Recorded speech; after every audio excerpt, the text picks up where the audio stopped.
পাকিস্তান ও আফগানিস্তানের সীমান্তে ফের শুরু হয়েছে ভয়াবহ সংঘাত। মঙ্গলবার রাত থেকে পাকিস্তানের উত্তর পশ্চিমাঞ্চলীয় খাইবার পাখতুনখোয়ার কুররাম জেলায় শুরু হয় দুই দেশের সেনাদের মধ্যে। পাকিস্তানের সেনাবাহিনীর দাবি, সংঘাতে আফগানিস্তানের অন্তত 4টি সীমান্ত পোস্ট ও 6টি ট্যাঙ্ক ধ্বংস করা হয়েছে।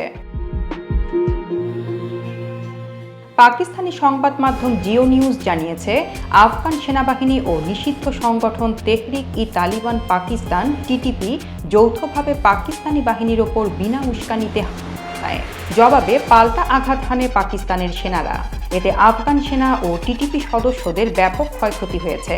সূত্র জানিয়েছে, পাকিস্তানি সেনারা 1 ঘন্টার মধ্যেই আফগানিস্তানের খোস্ট প্রদেশের শামশাদ, নার্কসার, তুর্কমানজাই ও পোলসেন সেনা পোস্ট ধ্বংস করে।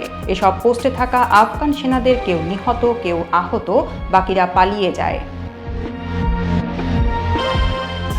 এর আগে 9 অক্টোবর টিটিপি নেতাদের আশ্রয় দেওয়ার অভিযোগে কাবুলে হামলায় পাকিস্তান। সেখানে নিহত হন টিটিপি প্রধান নূর ওয়ালি মেসুদ ও তার সহযোগীরা।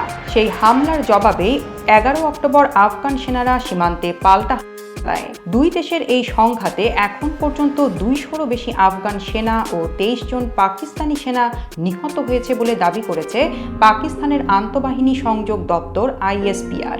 সীমান্তে পরিস্থিতি এখনও উত্তপ্ত।